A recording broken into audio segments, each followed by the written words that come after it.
ചൂടെന്നൊക്കെ പറഞ്ഞു കഴിഞ്ഞാൽ നല്ല തീ ചുട്ട് പൊള്ളുന്ന പോലത്തെ ചൂട്. നന്നായി ഒരു കുളി കുളിക്കണമെന്നുള്ളതായിരുന്നു മനസ്സിലെ ഉദ്ദേശം.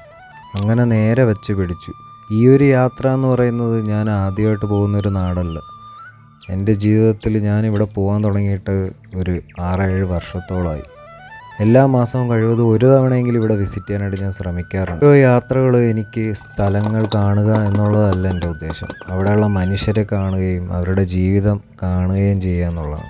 എനിക്ക് മറ്റുള്ളവരെന്ത് ചെയ്യുന്നു, അവരെങ്ങനെയാണ് ജീവിക്കുന്നത്, എന്തൊക്കെയാണ് അവരുടെ ഓരോ ദിവസത്തെ കാര്യങ്ങൾ, ഇതൊക്കെ കാണാനും വളരെ ഇഷ്ടപ്പെടുന്ന ഒരാളാണ്. സോ ഓരോ മനുഷ്യരെയും പരിചയപ്പെടാനും കാണാനും കൂടെ വേണ്ടിയിട്ടുള്ളത് തന്നെയാണ് എൻ്റെ ഓരോ യാത്രകളും. അങ്ങനെ ഒരു യാത്രയാണിത്.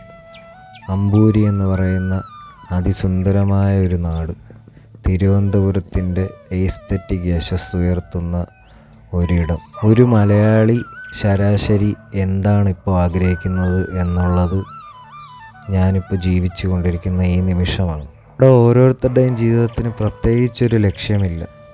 ജീവിച്ചിരിക്കുക എന്നുള്ളത് തന്നെയാണ് ജീവിതത്തിലെ ഏറ്റവും വലിയ ലക്ഷ്യം. അടുത്ത നിമിഷം നമ്മൾ ഈ ഭൂമിയിൽ ഉണ്ടാവുമോ ഇല്ലയോ എന്ന് പോലും നമുക്കൊരിക്കലും ഉറപ്പ് പറയാൻ സാധിക്കാത്തവരാണ് നമ്മൾ മനുഷ്യരും എല്ലാ ജീവജാലങ്ങളും. സോ ഓരോ നിമിഷവും നമ്മൾ ജീവിക്കാൻ മറന്നു പോകാതിരിക്കുക. ഓരോ യാത്രകളും എനിക്ക് പുതിയ പാഠങ്ങളും അനുഭവങ്ങളും ഒക്കെയാണ്. ഓരോ ജീവിതങ്ങളും അവരുടെ കാഴ്ചപ്പാടുകളും അവരുടെ രീതികളും ഒരു നാടിൻ്റെ സമ്പദ് വ്യവസ്ഥയും അവിടുത്തെ കാഴ്ചകളും അവിടെ നമുക്ക് കാണാൻ എന്തൊക്കെയാണ് ഒരുക്കി വച്ചിരിക്കുന്നത് എന്നുള്ള സത്യങ്ങളും കണ്ടെത്തുന്ന ഓരോ നിമിഷം. അന്ന് കണ്ടിട്ടുള്ളതിൽ റെപ്പറ്റേറ്റീവായിട്ട് ഞാൻ വീണ്ടും വീണ്ടും വരാൻ സെലക്ട് ചെയ്ത സ്ഥലങ്ങളിൽ ഒന്നാണ് ഈ ഒരു സ്ഥലം. അതെ, ഇതിൻ്റെ ഹൃദയത്തോട് ചേർന്നൊരു സ്ഥലമാണ്.